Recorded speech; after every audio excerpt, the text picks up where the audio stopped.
بسم الله الرحمن الرحيم. السلام عليكم ورحمة الله وبركاته. إن الحمد لله نحمده ونستعينه ونستهديه ونستغفره ونعوذ بالله من شرور أنفسنا ومن سيئات أعمالنا. من يهده الله فلا مضل له ومن يضلل فلن تجد له وليا مرشدا. أشهد أن لا إله إلا الله وحده لا شريك له وأشهد أن محمدا عبده ورسوله الذي لا نبي بعده. أما بعد، فيا أيها الطلاب والطالبات من فصل التاسع بمعهد حسن الخاتمة، كيف حالكم جميعا؟ عسى أن تكونوا في صحة وعافية.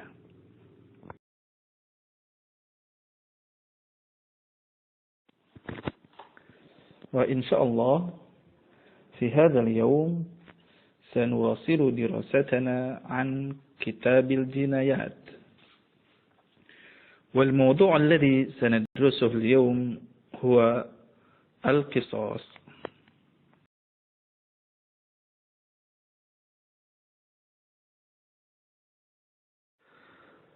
Al-qisas, pembalasan yang setimpal atau semisal.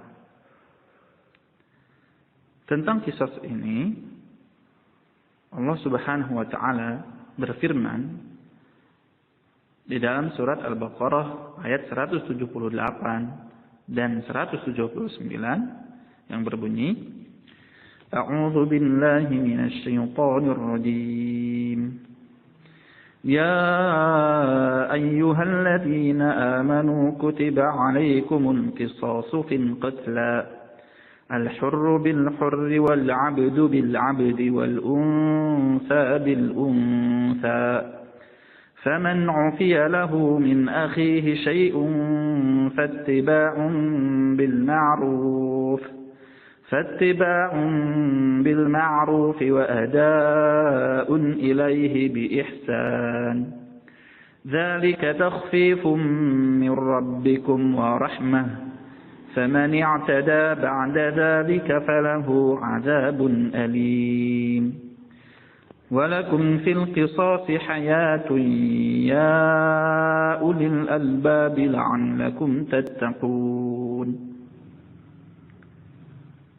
Yang artinya, wahai orang-orang yang beriman, diwajibkan atas kamu melaksanakan qisas berkenaan dengan orang yang dibunuh, orang merdeka dengan orang merdeka, hamba sahaya dengan hamba sahaya, perempuan dengan perempuan. Tetapi barang siapa yang memperoleh maaf dari saudaranya, hendaklah dia mengikutinya dengan baik dan membayar diat ataupun tebusan kepadanya dengan baik pula. Yang demikian itu adalah keringanan dan rahmat dari Tuhanmu. Barang siapa yang melampaui batas setelah itu, maka ia akan mendapat azab yang sangat pedih. Dan dalam kisah itu ada jaminan kehidupan bagimu, wahai orang-orang yang berakal, agar kamu bertakwa. Jadi di sini kita bisa ketahui bahwasanya qisas itu diwajibkan oleh Allah Subhanahu wa taala kepada kita sebagai orang yang beriman. Namun pelaksanaannya kita lihat dulu bahwasanya yang melaksanakan praktek qisas ini adalah harus pemerintah, tidak boleh perorangan atau tiap organisasi ataupun yang lainnya. Jadi kalau pemerintah menerapkan hukum qisas maka akan berlaku. Namun kalau pemerintah tidak menerapkan hukum qisas, maka kita sebagai masyarakat tidak boleh melakukan hukum qisas secara mandiri ataupun masing-masing. Ataupun atas nama organisasi menerapkan qisas, itu pun sama, tidak diperbolehkan. Kalau hukum qisas sudah ditegakkan, maka insya Allah kejahatan yang berupa pembunuhan itu insya Allah akan sangat minim terjadi di antara kita. Karena orang akan takut, akan mikir-mikir kembali kalau dia melakukan kejahatan pembunuhan. Karena dia tahu bahwasanya balasannya akan dibunuh kembali. Dengan begitu, maka kehidupan orang lain akan terjaga. Sebagaimana di ayat yang ke-179 tadi. Walakum fil qisasi hayatun. Jadi di dalam kisah itu ada kehidupan. Karena nyawa-nyawa yang lain akan terjaga. Orang lain akan takut akan melakukan kejahatan pembunuhan. Wa syara'itu wujubil qisasi arba'ah. Syarat-syarat wajibnya qisas itu ada 4. Yang pertama, an yakuna al-qatilu balighan. Si pembunuhnya orang yang sudah baligh atau yang sudah dewasa. Yang sudah baligh ataupun dewasa ini ciri-cirinya adalah di antaranya kalau laki-laki usia 15 tahun ataupun sudah mimpi basah, kalau perempuan sudah haid. Jadi bukan ukurannya misalkan di ukuran di daerah tertentu atau negara tertentu yang mana misalkan ukuran dewasanya dihitung kalau sudah mencapai usia di atas 17 tahun ataupun 18 tahun.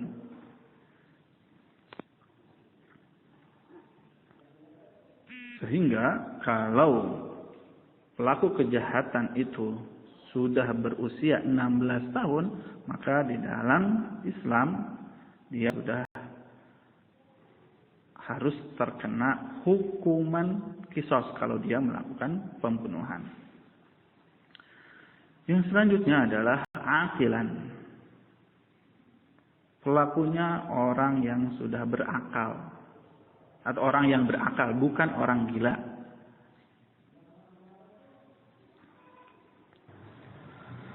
Kemudian yang ketiga, wa an la yakuna walidan lil maqtul. Pembunuh bukan orang tua yang dibunuh. Jadi kalau orang tua membunuh anaknya, maka tidak dihukum qisas. La yuqtalu walid biwalad. Orang tua tidak dibunuh karena membunuh anaknya. Namun bukan berarti boleh membunuh anak. Membunuh adalah dosa yang sangat besar. Akan tetapi khusus orang tua tidak dihukum qisas. Selanjutnya yang keempat adalah wa an la yakuna al-maqtul anqasa min al-qatil bi kufrin aw riqqin.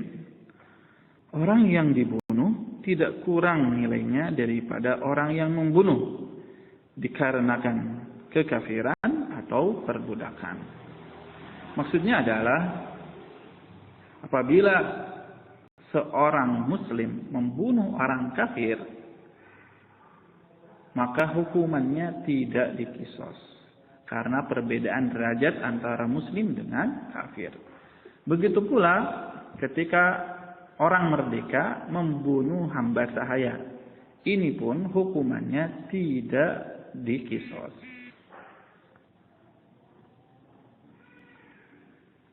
Tentang tidak diqisasnya orang muslim karena membunuh orang kafir, di dalam hadis disebutkan la yuqtalu muslimun bi kafir.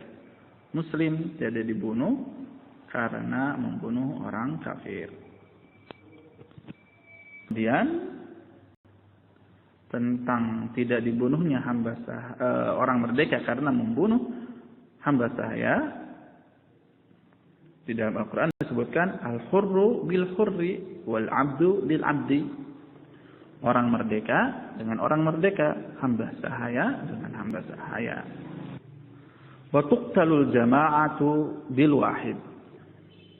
Orang banyak atau suatu jamaah dihukum bunuh karena membunuh satu orang. Apabila misalkan suatu gerombolan orang banyak kemudian semuanya ikut serta membunuh satu orang. Nah, maka semua orang itu akan dikenakan hukum qisas. Semuanya akan dibunuh. Kalau nggak salah perkataan Umar bin Khattab mengatakan, kalaulah semua penduduk Yaman membunuh satu orang, maka niscaya akan kubunuh semuanya. Seperti itu. Wa kullu shakhsaini jara al-qisasu bainahuma fi an-nafsi yajri bainahuma fil atraf. Setiap dua orang yang di antara keduanya berlaku hukum qisas dalam dirinya ataupun nyawanya, maka berlaku pula di antara keduanya hukum qisas terhadap anggota-anggota tubuhnya.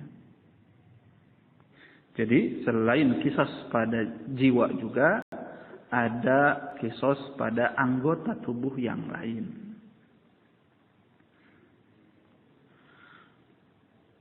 Wa syara'itu wujubil qisasi fil atrafi ba'da syara'itil madhkurah ithnani. Dan syarat-syarat dilakukannya hukum qisas terhadap anggota-anggota tubuh sesudah syarat-syarat tersebut di atas ada dua macam. Syarat-syarat yang sudah disebutkan yaitu yang 4 tadi. Sekarang tambahannya. Yang pertama, al-ishtiraku fil ismil khas, memiliki kesamaan nama tertentu. Maksudnya adalah al-yumna bil yumna wal yusra bil yusra. Anggota tubuh yang kanan dengan anggota tubuh yang kanan. Anggota tubuh yang kiri dengan anggota tubuh yang kiri. Kalau seseorang mematahkan atau menebas tangan kanan orang, maka dia pun akan terkena hukuman qisas dengan dipatahkan atau ditebas tangan kanannya. Begitu pula kalaupun yang kiri dengan yang kiri. Tidak bisa yang kanan dengan yang kiri atau sebaliknya.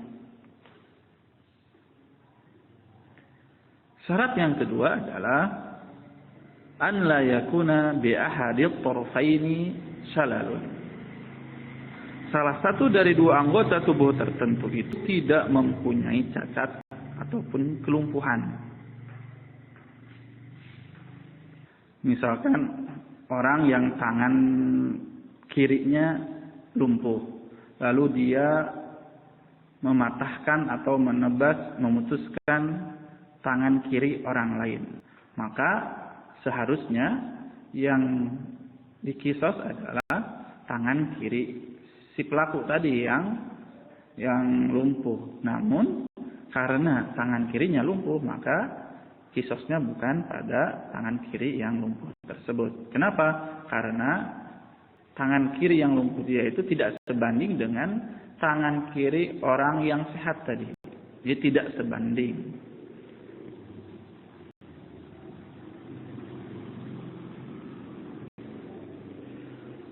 Wa kullu 'udwin ukhidha min mifsalin fa fihi al-qisas. Setiap anggota tubuh yang terpotong sampai dengan persendiannya, maka padanya berlaku hukum qisas. Jadi kalau misalkan dipatahkan di tengah-tengah tulang tangan, maka itu tidak diqisas karena tidak memungkinkan untuk melakukan seperti itu. Bisa jadi tidak sama. Atau mungkin kalau pas di qisasnya dari persendiannya, pergelangan tangannya misalkan. Wala qisas fil juruh illa fil mudihah. Dan hukum qisas tidak berlaku terhadap luka-luka selain pada luka yang membelah daging yang sampai kelihatan tulangnya. Berarti kalau luka ringan tidak dikisos. Maksudnya kisos yang ada luka yang ada kisosnya adalah luka yang sampai membelah daging. Berarti yang berat. Makanya di dalam ayat Al-Qur'an disebutkan wal juruha kisos. Dan pada luka-luka pun ada kisosnya. Jadi sekali lagi, untuk anggota tubuh ataupun luka pun ada kisosnya, sebagaimana yang tertera di dalam surat Al-Maidah ayat 45 yang berbunyi, A'udzubillahi minasyaitonirrajim. Wa katabna 'alaihim fiha annan nafsa bin nafsi wal 'ayna bil 'ain. العين بالعين والأنف بالأنف والأذن بالأذن والسن بالسن والجروح قصاص فمن تصدق به فهو كفارة له ومن لم يحكم بما أنزل الله فأولئك هم الظالمون. Kami telah menetapkan bagi mereka di dalamnya Taurat bahwa nyawa dibalas dengan nyawa, mata dengan mata, hidung dengan hidung, telinga dengan telinga, gigi dengan gigi, dan luka-luka pun ada kisosnya. Barang siapa melepaskan hak kisosnya, maka itu menjadi penebus dosa baginya. Barang siapa tidak memutuskan perkara menurut apa yang diturunkan Allah, maka mereka itulah orang-orang yang zalim.